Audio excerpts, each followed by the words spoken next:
Good evening and welcome. So today I'm going to be talking about Black Mirror Series 7 Episode 2 Bete Noire. I've done a review on Series 7 Episode 1, Common People, and I thought it was fantastic. A little bit of a spoiler alert, but I go into it in more detail. If you go onto my YouTube or my Instagram page, then go watch it. So, Bete Noire stars Sienna Kelly and Rosie McEwen, and they play Maria and Verity.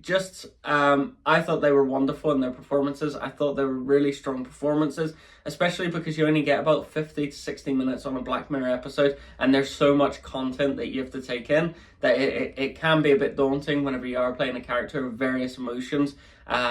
Especially Sienna Kelly, who kind of drives the whole narrative of this show, and I thought she was just fantastic in this.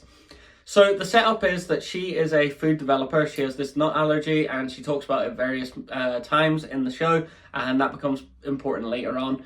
So she's developing this food. It's a chocolate bar it's a nutty chocolate bar, and she hosts these focus groups to have a bit of insight into how the general public perceive the chocolate bar.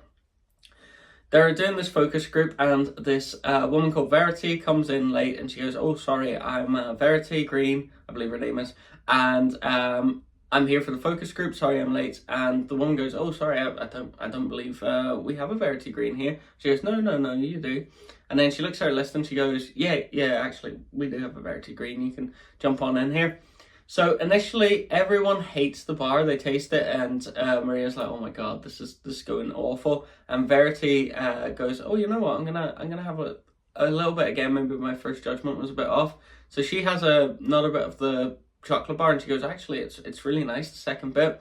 Everyone in the focus group enjoys it, and Maria, in the kind of if you ever watch like any of them police shows, it shows like the interrogation, and then there's like a screen, and then at the back of the screen then you see the officers watching the interrogation. This is the way the focus group is set up. So Maria and her colleagues are watching this, and then she goes, "You know what, I know who that is. That's a girl who I was in high school with. She was quite strange. She's had a bit of a glow up, but no one got on with her, and there was this rumor that she slept with one of the teachers." And we see this kind of sequence of events then where Verity has these moments where she'll say something's happened, Maria will go, "No, it didn't," and it'll turn out that Verity's right. So as the plot goes on, Verity meets her in the toilet, and she's like, "Oh, I'm going to apply for that job that's in your department." And she's like, Maria's like, "There is no job in our department. You need to look somewhere else, basically." And she goes, No, there is a job." And then she has this thing where she like rubs her necklace. I didn't notice this at the start, and I shamingly had to wait ages until it was pointed out to me where Maria said about the necklace, and I was like going, "Oh, I've never noticed this before." But every moment where she is telling a lie, she rubs this necklace. So next day, the boss comes in and he's like, "Yeah, there is a job. I forgot to mention it, but there is a job," and Verity gets it. There's a next moment where she talks about this ingredients that she's sent to Verity via email. That's changed. There's a beef extract. It's meant to be a vegan chocolate, and everyone's like, No, you're going mad here, Maria. Verity's like a lovely girl. Couldn't have nicer. She's just trying to do her job, and you're undermining her at every opportunity. Is it just because you didn't like her at school?"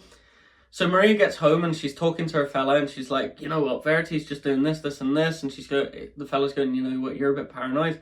And she ends up texting a high school friend who it turns out had killed herself. And Maria's like talking to the husband. She's like, "No, I understand that, but was there a Verity?" And the boyfriend's in the back going, "Oh my god, I can't believe she's asking this." And she's like, No. "Was there a Verity? Do you understand? Do you know?" And this guy's grieving, obviously. And he's like, "Look, just don't call back. I just thought I'd let you know that she killed herself. You're a high school friend, but obviously you don't care about this. You just care about this Verity." And then it gets to the conclusion, and I absolutely love this, where we get to see kind of like what is going on here, and it's typical Black Mirror, and it introduces the technology side of it. Verity goes into the office space, Maria goes into the office space, and Verity goes, "Oh, you missed the meeting? Did you not get the text or the email?" And I'm thinking, she's doing something here with these emails. I was still oblivious to this whole conclusion. which is quite embarrassing. Might delete this. No, but I was quite taken aback. I was like, what is going on here? I don't fully understand it.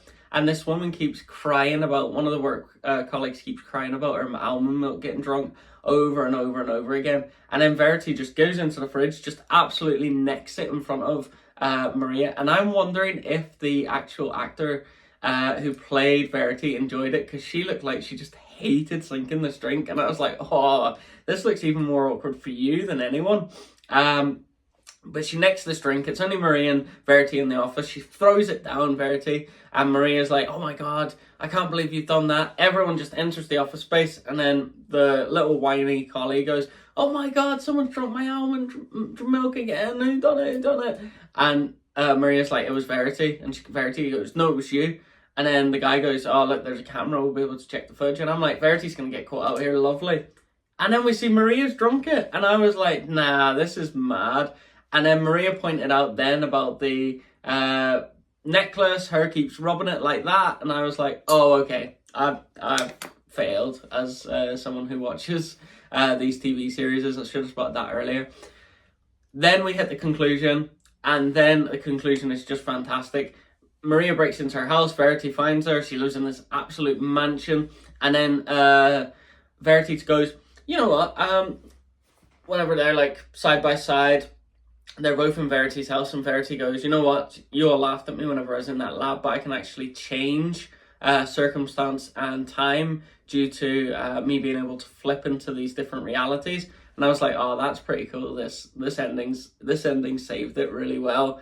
Because I was thinking, how are they going to end this? This is so strange the way they've done it. But I was just like, all right, she's a little science nerd. She's realized kind of the difference of dimensions, and she's implemented this into her life and her seeking revenge, because it was Maria who said about the rumor about her affair with the teacher. And I was like, this is class. Verity's like, I'm going to get the police on you.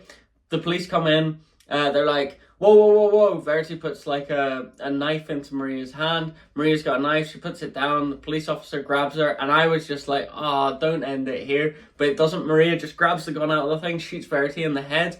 And then the police go mad, and then she grabs the pendant, grabs Verity's finger, rubs the pendant on the finger on the pendant, and then she goes, make the pendant react to my fingerprint instead of Verity's, and it does. And then she just has this thing where she goes to the police, right, you're not after me anymore, you're after her. And it was her who shot herself, so they believe this. And then she goes, and then you believe me that I'm your master. And then they go, yes, master. And then they go, okay, now I'm a princess in this, and what is it? I'm the ruler of the universe. And then it cuts then to her, the ruler of the universe. These two policemen are like set in like the kind of ancient like Roman Greek times, and they're like bowing down to her. And then we see this plethora of people just bowing down to her, and I'm like, she's got into the thing of like, it's like a reflection on gaslighting, obviously, but also it's a reflection on kind of like dictatorship, where she's received a bit of power and now she wants all the power, as opposed to just sorting herself out. And then that's what Verity, she went on this revenge thing, and she couldn't just deal with one person, her seeking revenge against one person. It had to be everyone. So it's also a reflection on greed. And I was like, this is so good. Well done, Black Mirror. Thank you for this brilliant episode. Sorry, I waffled on, but I waffle on whenever I absolutely adore TV shows. But thank you for watching. If you did enjoy that, then give me a like, give me a subscribe, give me a follow. And I am looking for any ways of trying to avoid the boredom of videos, I suppose, and me chatting absolute SHI. See you next week. Bye.